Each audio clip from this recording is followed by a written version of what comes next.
जय जय श्री राधे। गीता प्रेस गोरखपुर में पूज्य श्री हरि बाबा महाराज की एक डायरी रखी है। उसमें बाबा के द्वारा हस्तलिखित लेख है। उसमें उन्होंने अपने पूज्य गुरुदेव के जीवन की घटना लिखी है।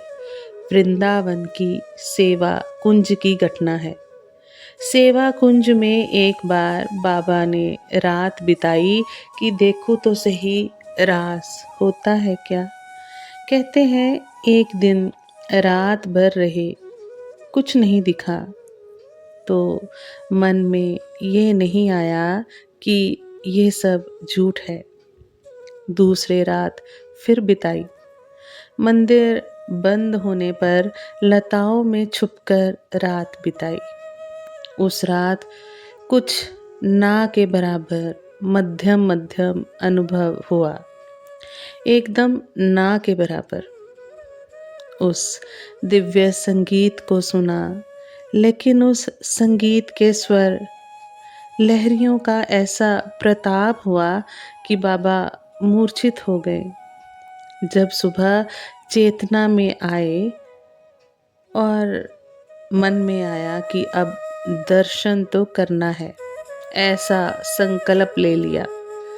बाबा ने अपने प्राणों की बाजी लगाकर एक बार और प्रयास किया कि देखूं तो सही रास कैसा होता है।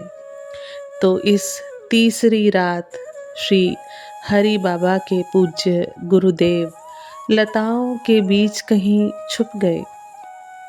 आधी रात तक उन्होंने लिखा कि कहीं कुछ दर्शन नहीं हुआ, परंतु प्रतीक्षा में रहे। कहते हैं मध्य रात्रि होने पर निधिवन सेवा कुंज में एक दिव्य सुगंध का प्रसार होने लगा, एक अलौकिक सुगंध। अब बाबा सावधान हो गए, समझ गए कि लीला आरंभ होने वाली है। बाबा अब और सावधानी से बैठ गए। तभी कुछ समय बाद बाबा को कुछ धीरे धीरे नूपुर के झंकार की आवाज आने लगी। छन छन छन। बाबा को लगा कोई आ रहा है। तब बाबा और सावधान हो गए। बाबा ने और मन को संभाला और गौर से देखने का प्रयास जब किया, तब बाबा ने देखा कि किशोरी जी लाल जी के कंठ में गलवैयां डालकर धीरे धीरे एक एक कदम बढ़ाकर सेवा कुंज की लताओं के मध्य से आ रही हैं। बाबा तो देखकर आश्चर्यचकित हो गए। बाबा और संभल गए। बाबा ने लिखा, आज प्रिया जी को देखकर मन में बड़ा आश्चर्य हो रहा है। आज प्रिया जी प्रत्येक लताओं के पास जाकर कुछ सूंघ रही थी। लाला ने पूछा, हे किशोरी जी, आप हर एक लता के पास क्या सूंघ रही हैं? क्या आपको कोई सुगंध आ रही है? श्री किशोरी जू ने कहा, लाल जी, आज हमें लगता है कि आज इस निकुंज वन में किसी मानव ने प्रवेश कर लिया है। हमें किसी मानव की गंध आ रही है। इतना सब सुनकर बाबा की आंखों से झरझर अश्रु बह रहे हैं। बाबा के मन में भाव आया कि सेवा कुंज में प्रिया प्रियतम विहार कर रहे हैं। क्यों ना जिस मार्ग पे ये जा रहे हैं उस मार्ग को थोड़ा सोहनी लगाकर स्वच्छ कर दो। बाबा ने कल्पना किया, नहीं, अरे अगर मार्ग को सोहनी से साफ किया तो मैंने क्या सेवा की। सेवा तो उस सोहनी ने की। मैंने कहा कि तो फिर क्या करूं। कल्पना करने लगे, क्यों ना इन पलकों से झाड़ू लगाने का प्रयास करूं।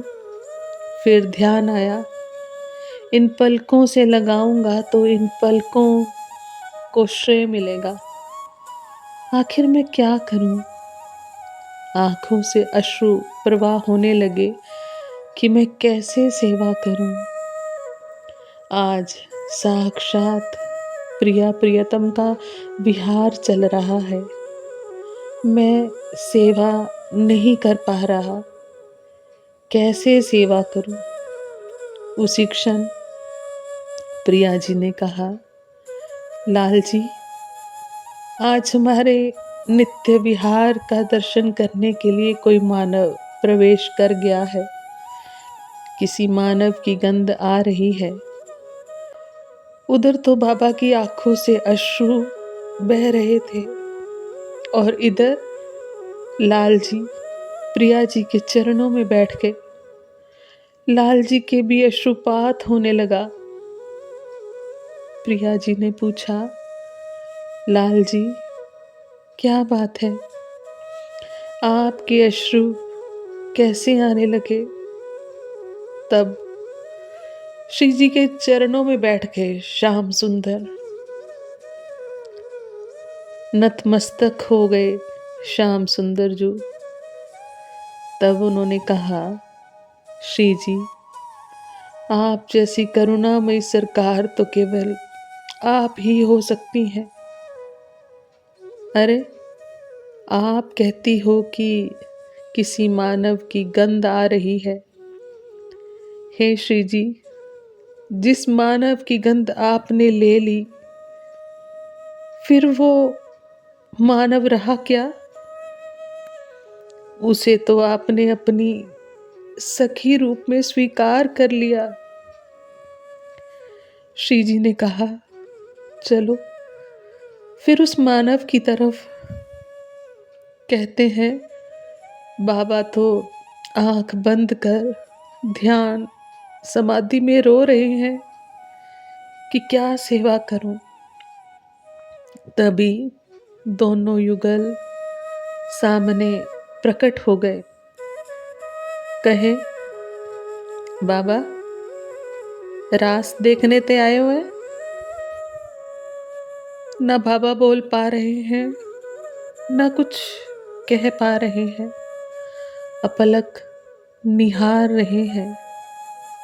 श्री जी ने कहा, रास देखते के ताए तो सखी स्वरूप धारण करनो पड़े।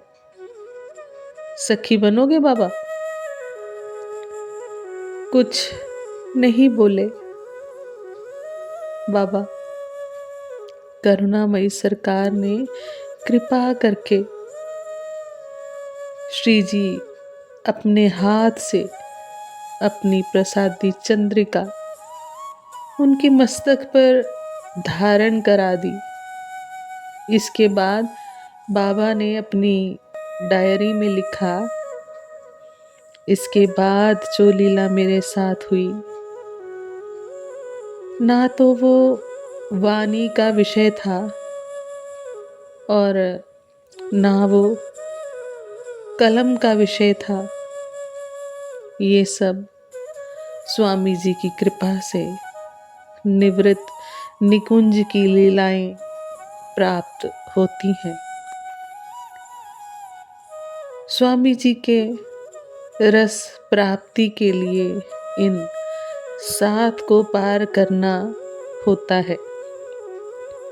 प्रथम सुने भागवत, भक्त मुख भगवत वाणी। द्वितीय आराध्य ईश व्यास नव भांति बखानी। तृतीय करे गुरु समझ दक्ष सर्वज्ञ रसीलो। चौथे विनय विरक्त। चौथे बने विरक्त, बसे वनराज वसीलो। पाँचे भूले देह सुधी, तब छठे भावना रास की। साते पावे रीति रस, श्री स्वामी हरिदास की। कुंज बिहारी श्री हरिदास।